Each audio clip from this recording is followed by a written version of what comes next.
There is a question I have asked many high-performing adults over the past 20 years. It makes almost all of them quiet for a moment.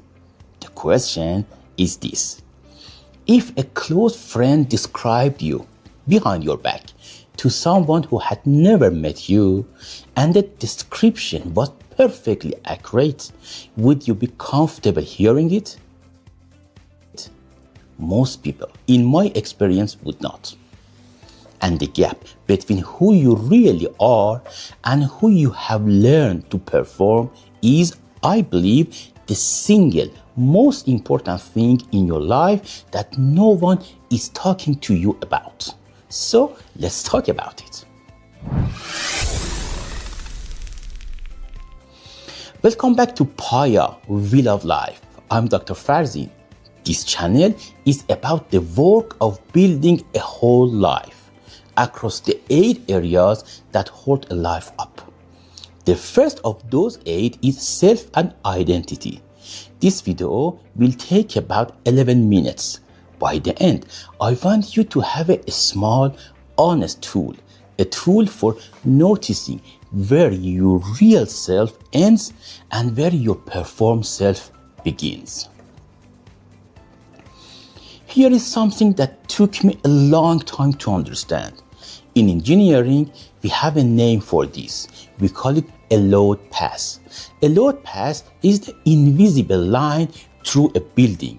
It carries every force down to the ground. If the load pass is weak, everything above it suffers. The building stands, but it strains. It cracks in strange places.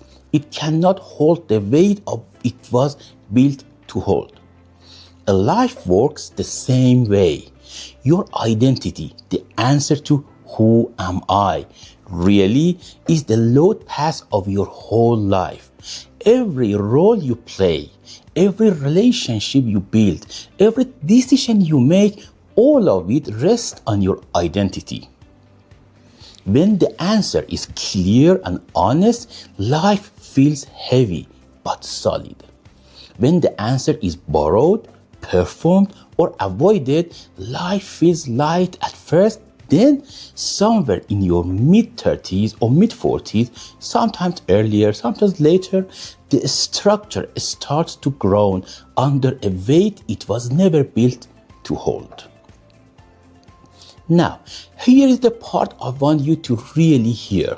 Most people do not avoid identity work because they are lazy. They avoid it because looking is hard. Looking honestly at who you are means meeting parts of yourself you were taught to hide, parts you were taught to fear, parts you were taught to fix, but your family, by your culture, by your professional world. Looking means risking the discovery that the life you built was built for someone you are no longer. So we put it off. We achieve, we work harder, we perform. We confuse being busy with being on the right path. We confuse being seen with being known. We collect titles and followers, the success. And somewhere in the back of our mind, the quiet question keeps asking, but who is this for? This is not a moral failure. It's a survival strategy. For many of us, performing an identity was how we got safe in childhood, how we got loved, how we got noticed. So we kept doing it longer than we meant to until we forgot it was a performance. The signal that you are still doing it is usually one of 3 things. First, you notice a quiet tiredness that rest does not fix. Sleep does not touch it. Vacation does not touch it, because rest cannot give back an identity you never actually built. Second, you notice that you cannot enjoy your own company. Alone, with no phone, no work, no audience, you feel restless. a little anxious, like something is missing. It's the thing that is missing in the relationship you have not yet built with the person you actually are. And third, and this is the most common one in the high performers I work with, you notice that the more successful you become, the less real you feel. Each new success was supposed to settle the question. None of them did. The performed self can never be satisfied because what it actually needs, it cannot ask for. Now, and this is important, I'm not going to tell you to find your true self. The phrase is too clean. It suggests there is a finished version of you waiting to be found, like a destination on a map. There is not. The work is not to find your true self. The work is something quieter and more useful. The work is to start noticing the gap between the self you are and the self you perform, and slowly, gently close it. Not in one day, not in one journal entry, not in one therapy session. Slowly, over years, you start by noticing the moments, the small moments where you said yes when something in you said no.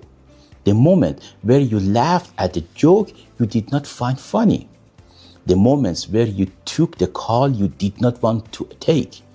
The moment where you became someone briefly to feel safe.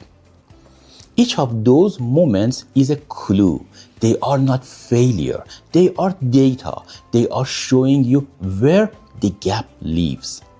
And the more you can notice the gap without judging yourself for it, the more it starts to close on its own.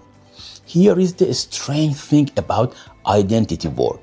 Most people do not realize this. You cannot force the gap closed by trying harder.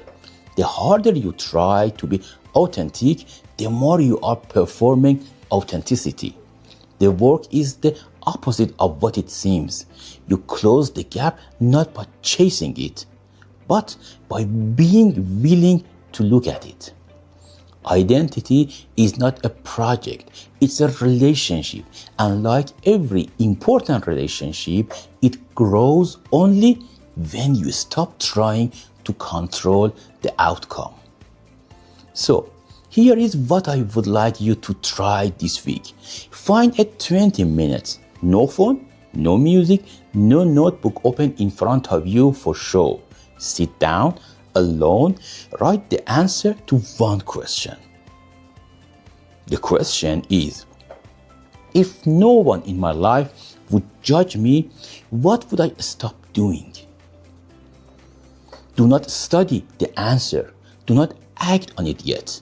Do not even share it. Just let it sit on the page. That list, the things you would stop, tells you more than any list of things you would start. It is the map of where your real self ends and where your performed self begins. The work of the rest of your life is, in part, the slow closing the gap. If this video moved something in you, the conversation continues in two places. The free Paya Wheel of Life diagnostic is at payaacademy.com. It's a map across the 8 areas of life. It has a full chapter on self and identity with 5 honest questions and a small practice for each. And for those ready for the deeper work, one-on-one clinical psychology and coaching is available through the same site. If this conversation was useful, the most helpful thing you can do is subscribe to this channel. Each week, one short conversation on one of the 8 areas of whole life. Until next time, be honest with yourself, be gentle with yourself, keep turning.